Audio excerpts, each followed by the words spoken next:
What up, sick faces? And a happy Saturday to you. We have a special guest today, Mark McCann. We're going to ask him every question we can possibly think of. I'm going to try not to talk. He's going to do all the talking. I'm super excited to bring him in. And he has a new book coming out. Okay. It's called Never Never. And if you get it, you get it. Never Never. We'll get there with him. So let's bring him in, and keep in mind, I talked to him a lot on chat and everything, and this is the first time I've actually talked to him in person. So we're all enjoying this together. Okay, so he could take all his clothes off and run around. I don't know exactly yet. We're gonna find out. How you doing, Mark? Really, how's it going? I had to get dressed again last minute because I didn't want to give anything away from my mid show performance. I thought I'd Your put manhood. up in. Yeah, So I'll save it. I'll save it for halfway through the podcast, and then I'm just gonna randomly whip it all off. So let me ask you, before we get into the book, where are you from exactly? I come from. I live in Belfast, Northern Ireland. So we're. I think Belfast probably has a bad reputation from a long time ago, a couple of decades back, whenever there was a lot of sort of bombings and things like that. There was a lot of sectarian violence, but trust me, we're a much nicer city now. We're a lot more tourist friendly. So I live in lovely Belfast, and yeah, I mean, with the exception of the year I went traveling after I studied, I've lived here my whole life. I love it. So is that where, you know, that movie where the kids go on the vacation and they Hostel? Have you seen that? Oh, is that you? I think I saw you in that movie. I think I'm just joking, man. I know the Grand Market sector definitely has a lot in common. I think hostels in some Eastern European country, but yeah, there's some Grand Market sector for sure. Yeah. I'm just trying to warm you up a little bit. Yeah, for sure. So now you're a writer, but you're also an artist, right? Oh, well, I mean, I think you could call me an artist in the most base sense. I guess I can draw to a very average, yeah, to an average ability. I guess I think if I had pursued it, I might have had the ability to get good. But yeah, I mean, I started out whenever I was young. My big dream, was actually to be a comic book artist way back in the day. But I got derailed. I had I don't know, my buddy Ryan Brown. He's probably told you similar stories about his story whenever he was at art college and stuff like that. I had a similar experience in my young life. I had this teacher. We didn't get on. She was adamant that I was going nowhere with art, and it hated my the fact that I wanted to draw comics. So she pretty much crushed that out of me. And I left art in my teenage years, and I would doodle here and there as an adult, but it would be in my sort of late 20s that I found my way back into creativity by I started the writing process. I started becoming interested in developing my skills as a wannabe writer. So yeah, I mean, I started out wanting to be an artist for sure. I can draw, but I would say it's I mean, I'm not gonna, you're not gonna want me to do a sketch, and it's not gonna go up in any sort of a gallery. Well, it'd be really rare. It'd be really rare and expensive. So, I think it's interesting when I talk to writers in general, because I think writers have their how am I going to put this? Very imaginative, and they wish that they could draw it. Yeah. So then they write it instead because they can't draw it, and then they have someone else draw it and try to bring their imagination to paper. It's very difficult. So I'm just excited. To me, I applaud any writer because I keep trying and I just stop. Like, I have all these ideas, but I can't. Like, I don't know if it's writer's block or or if that's what they call writer's block. I don't know. But when I start typing, I'm like, oh my God, this is so boring, dude. Not the story, but the process.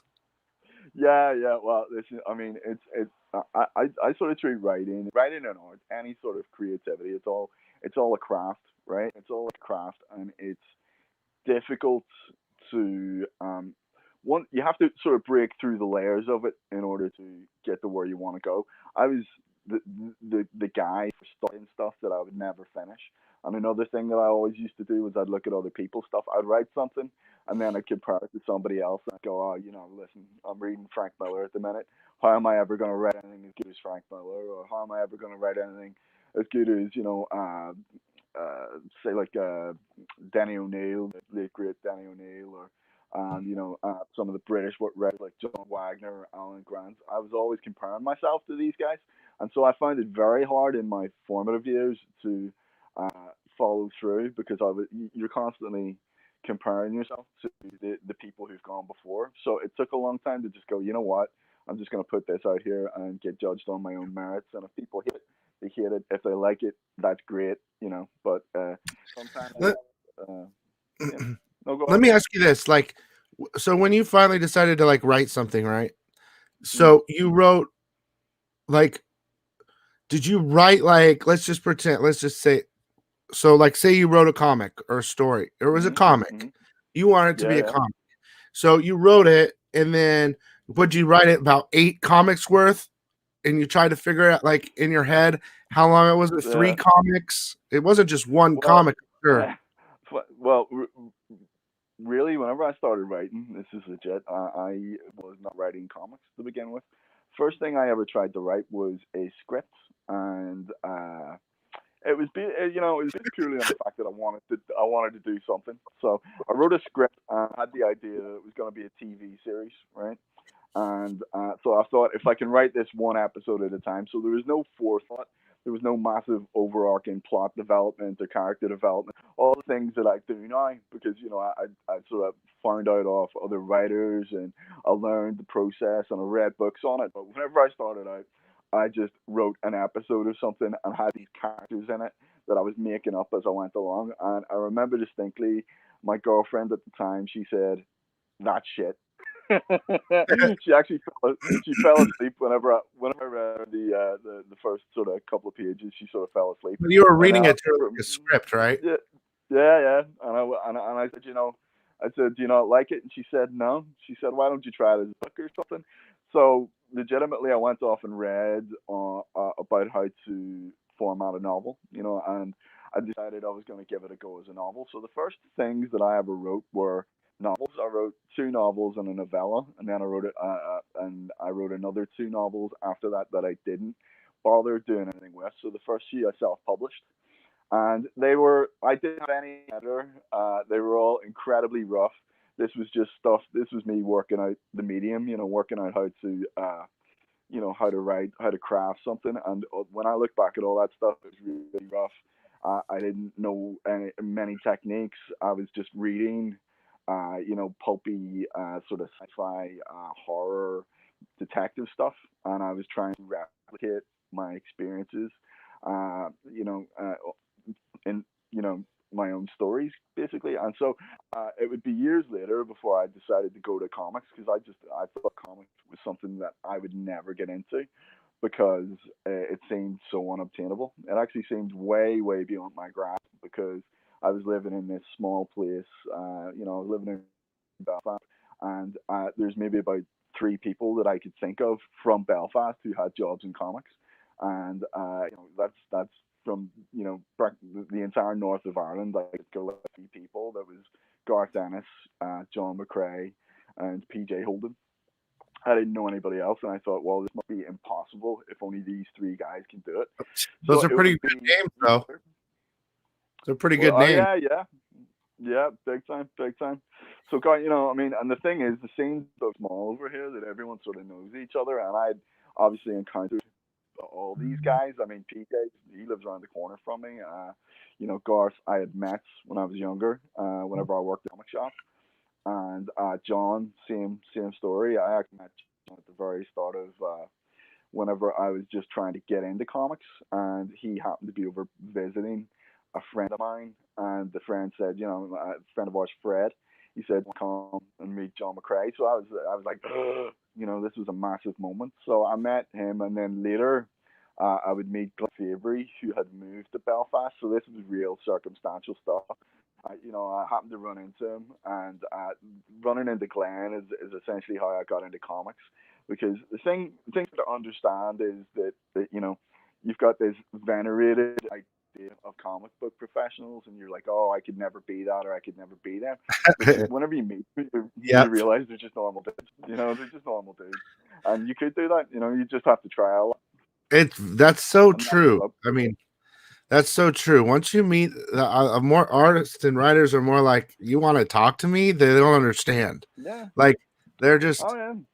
normal. I mean, there's some weirdos out there, like Ryan Brown. He's definitely weird. But Yeah. anyway, so I don't want to talk about all these other guys. I want to talk about you. So I'm going to show your comic in a second, but you've done stuff Sure. with heavy metal, right? And Hmm. is it Hmm. Rebellion 2080? Am I getting that right? Yeah. Rebellion are they're the ownership, they're the owner company. So Of the they're a software company, and they bought up 2000 when it changed management hands. Like, I don't know, it must be over a decade ago at least. But yeah. So I think it's Rebellion who signed the paychecks, but it's 2000 AD. They would be the comic that I work for. Yeah, I just want to say it right because I'm always doing the previews every week, and they're one of them. I told all the Hmm. publishers, and now it says Oh Rebellion yeah, slash yeah, 2080. So, uh, yeah, look, Ryan, yeah, you are. You see the Brian's picture? He's smoking his pipe. yeah. Ryan's my mentor of sorts. Me and Oh, Ryan go way back. I know. Do you know what it's like? I said it to him the other night. Do you know in Kill Bill when Uma Thurman's character, she goes to learn off the Chinese master. He beats the crap out of her every time she screws something up, and he's hi, like man. really, really hard. Yeah, that's like Ryan. Whenever I don't do what he tells me, you know what I mean. Whenever I don't take his advice, he's like the harsh master. He's not that bad, but he's been a massive influence on my pathway into comics. Great guy, one of the best in the best. Well, and if people don't know, this is Ryan Brown was talking about Mark and said, "Hey, you should get him on." I said, "Sure." So they kind of all made this happen. So let's take a Yeah, look. Originally the background here I thought would be the cover, but it's not. So basically, that's Peter Pan, right? Kind of wow. Right. Okay. alternate. This is yeah. It's right. I wanted to No, it's draw not. heavily It's on that. not. No, it's not. It's not. It's I Frederick wanted to Pan. draw heavily. His name is Yeah. Frederick. All right, hang on. Excuse me. I knew you were gonna be this fun, man. I wasn't prepared. That is the character called Petros, and he is uh he's he's a very dark shadow of what Peter Pan is. I guess he's not too far off in terms of, I guess, how he looks, but it's very different character, and it's kind of in the description of the book. I said it was the Peter Pan meets Hunger Games meets Lord of the Flies, and it's much more Lord of the Flies than it is any of the Now I things got because to read it. You sent uh, me a thing, oh so yeah, I okay. did. I did read it. I get the Peter Pan and Lord of Flies for sure. Um, Yeah. I definitely get that there. In that let's Hmm. see. Let me see here. So this is on heavy metal. So if you guys go to, and what's funny is it wasn't in my previews. They must have just decided to drop it on the Oh 15th yeah. because I do all the Oh previews yeah. and it wasn't there.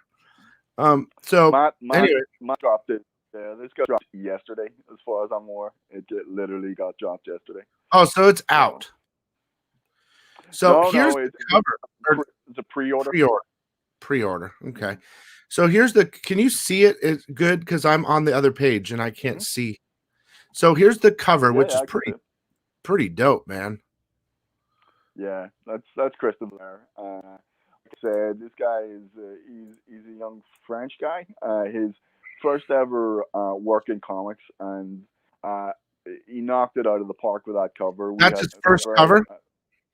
yeah, that's his first cover. Ryan was heavily involved, and he more or less chose the direction, and I passed this to Christopher, and he did an amazing job. And all I can say is I thought that was a good cover until I saw his cover two. His cover two is even more you know, stylized and interesting, and it really ups the ante. I think this guy could be a superstar. Personally, I think he could really be a big name. Well, I like. You know, It's not all. I mean, yeah, it's not. Of course, it's not all about the art, but that's a great cover to yeah, start with for sure. love it. Um, Yeah. now Hmm. he's who's doing the internals? Buckingham. There's a guy that's a friend of mine called Phil Buckingham, and he is yeah. We got in touch whenever I was looking for guys to do. Initially, it started out as a pitch for Image, until I got into Matt Meadney, and he said, "Why, shoot it over to me, let me have a look at it." And he liked it. The team signed off on it, and that's how we ended up going with Virus. So, yeah, Phil Buckingham, great guy. He's done some indie stuff, and I loved his stuff. He did it was a Norse gods themed series, the name of which is eluding me at the minute. Oh God, I can't remember. It'll come back to me, but it was beautiful, and I remember seeing it. Beautiful, and he had a colorist called Agnes Pozza. She's Hmm. Rin, and I said, who would you like to color this, man? And he said, get Agnes. So he got in touch with her. I got in touch with her. She came on board, and yeah, man, she is a brilliant colorist. Very, very fast and professional. Which you just, you can't ask for more. It's really it's got a real horror feel to it. When I was reading it, um, Yeah, great. it's almost like Never Neverland, Walking Dead. You're trapped, zombie. Not exactly zombie. Well, actually, I don't want to spoil Uh, too much, but I thought like someone was got gonna get killed, or but they didn't die. They don't die. Yeah, yeah. It's Is that it's a bit spoiling? complex. No, you're not spoiling anything. I think one of the central tenets of this, the whole sort of plot, is that um, on this island, and I mean you'll sort of find out pretty quickly. Not only don't you age, but you don't die. So you can suffer some pretty horrific wounds. And in many ways, being alive on the island is actually worse than death because it's a place It's like where, a and prison. yeah, yeah, and as you go along, you're going to meet more characters and find out their motivations for why they do certain things. But a lot of the other residents of the island are they're almost, especially with there's a certain faction that you'll meet later, and they're almost insane from starvation, and they just want this whole island to end so that they can be put out of their misery. Essentially, so it's Yeah. very, this is an island with very. It's like what would happen if you had a real island like this? It was a real sort of little fantasy bubble, and then it ran out of resources. Well, what happens? People drift in. You have to got this Petros character who's kind of like the god king of the island. He sees himself in a very narcissistic, divine light, and he's also a psychopath. He's been damaged by something in the past that has sent him over the edge, and because he's got this environment that he has almost complete control of. So that's where our main protagonist, Winter, comes from.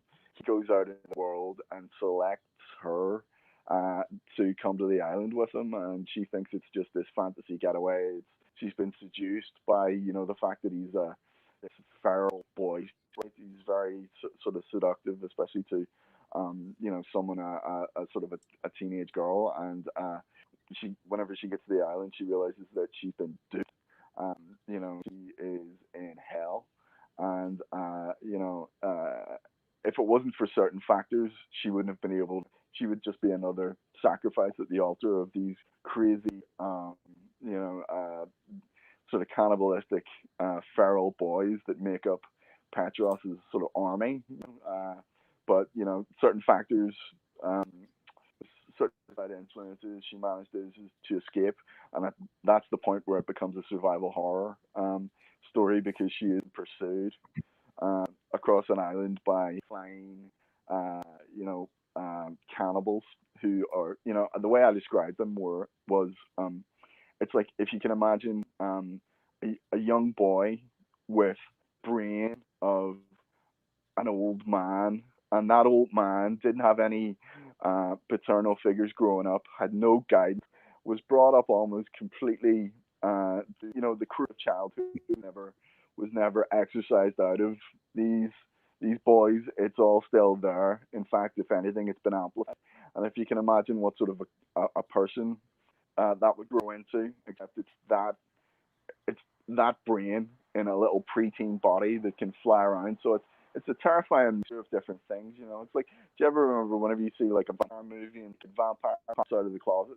I always thought that was way scarier than the adult vampire. So I thought, well, imagine you've got like a bunch of um, kid cannibals, you know, unkillable kid cannibals, except they're old people in their brains, you know.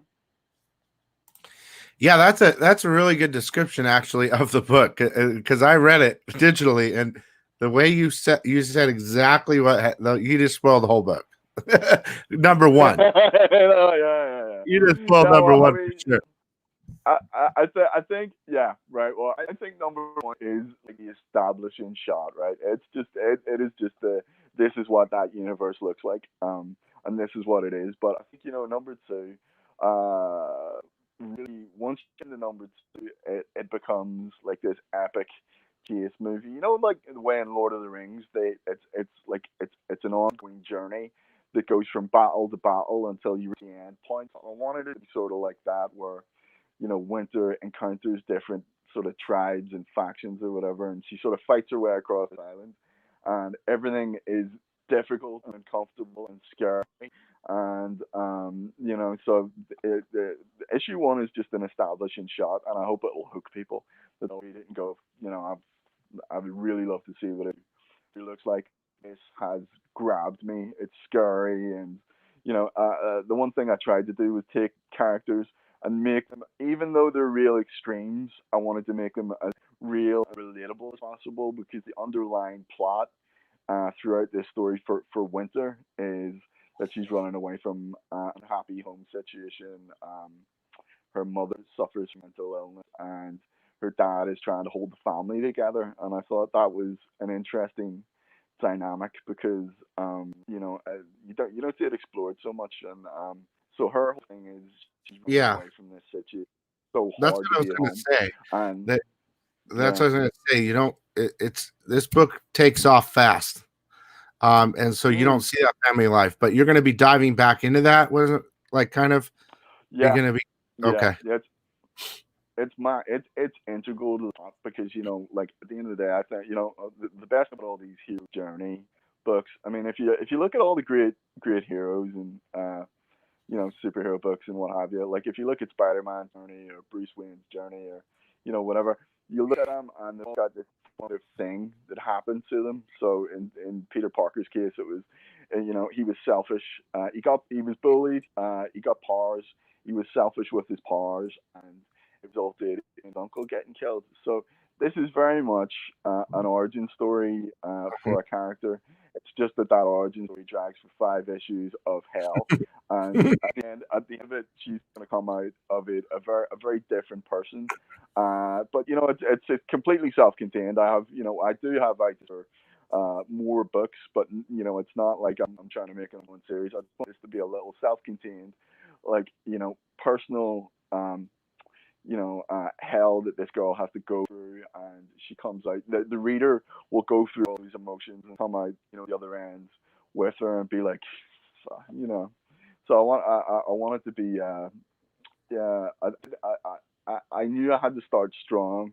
I had to dive in very quickly. We've got a very limited period of time to grab someone's attention, so it had to be Yeah. like straight off the mark, we're into this, and this is what it looks like, and this is the pace that we're going to be keeping for the rest of the book. And there will be a lot of character moments popping up within the action, but it had to be a very fluid, fast book because I mean, we had 5 issues to tell the story, and if people like it, if people respond well to it, I like to think that we can come back and do another one. I've got a bigger idea um, for later down the line, but this is all that's all hypothetical right now. I got to get this book out and make sure that we do the best job we can on it, and that everyone responds to it. Because at the end of the day, I do this for readers. Well, I'm definitely going to be pre-ordering it. I mean, $4. I mean, come on. I'm pre-ordering. I'm probably get a couple. I already read it. It's very interesting. And when it finally comes up on the previews for the weekly, I'll talk about it again. And I'll put a link in that video for this interview. But That's great. yeah. I like as well. I like that you said it's interesting because that was sort of exactly what I was going for. I wanted people to be intrigued and uncomfortable, but invested enough that they would come back because I think that's the hook point. Hopefully, they're hooked enough that they come back because I think it goes from interesting to as the issues go on, a lot more happens. So well, you have hopefully, you're going to try to say something in this story. I mean, there's a point, you have a goal. This is like a growing experience. It's a mature book, definitely. yeah, But like yeah. you're trying to tell a story. I think my guess is growth not only for the girl but for all the other characters too. Yeah, 100%, 100%. So, but the first one is immediately it's insane. The way you described it, Lord of the Flies, Peter Pan meets Hunger Games, that is dead on. I mean, it's dead on. So Thank it's you. really a lot of people love horror, and I mean, it's not super horror, but this definitely fits into that niche, and I'm excited for it. I think it's a great book. Well, thank you. I really appreciate that. At the end of the day, this you mentioned something there. You said it's not just about one character. Or it's not just about Winter, the protagonist, and it isn't. It's I said to a friend of mine recently. I want you to. You may not be able to sympathize with the antagonist, but I want you to at least understand what makes him tick. That was another, like I'm a big fan of, the comic medium in general.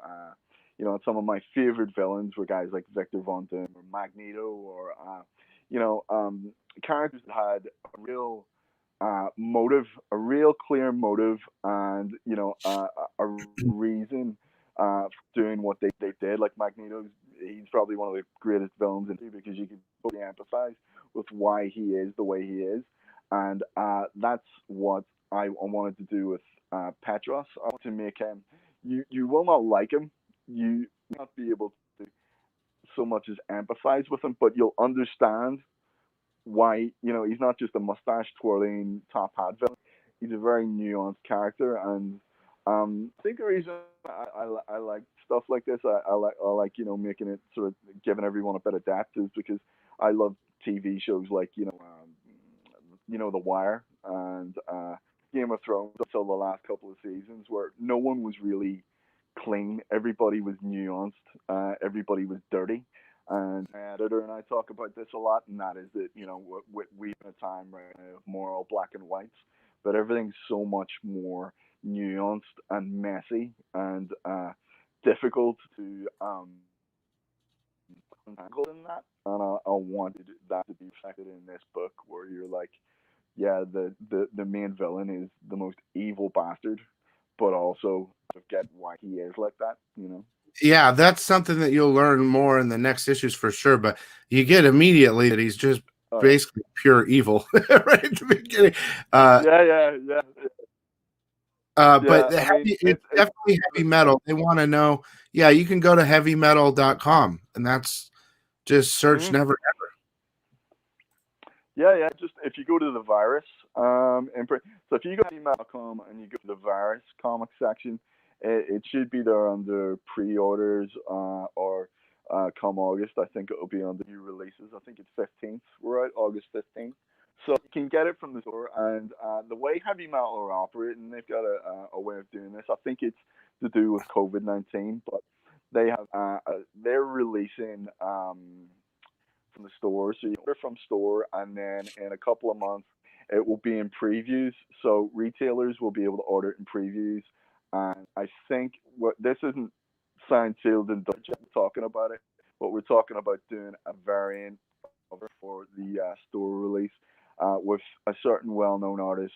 You might even had him on the show before. So, but I'll say no more about that until that's signed and delivered. But yeah, I think COVID backed up what Heavy Metal wanted to do with reviews.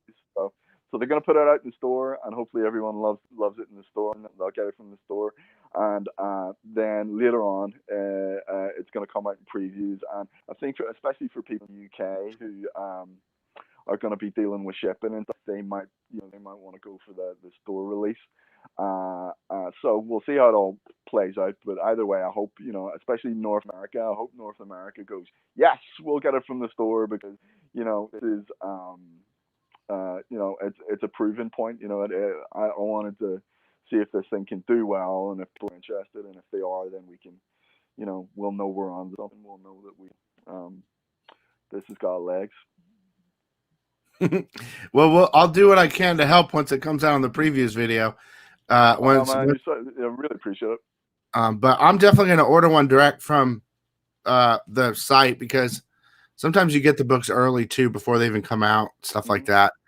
And well, awesome, Billy. You're an absolute hero. Thank you so much for doing that, and thank you, for the help pushing it here, because obviously it's much appreciated, and get to talk to you, and get to be out in front of your audience. Massively appreciate it, because I am just a little guy in Belfast, like on the other side of the world. So it's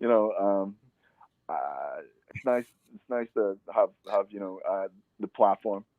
I'm a little guy too, man. We're all little guys. So, but yeah, no problem at all. And hopefully we'll see each other one day on the Comic-Con circuit somewhere, if you ever get out. So, man. Listen, 100%, 100%. Ryan and I have talked about this, and next opportunity to get over to Con, I'm gonna.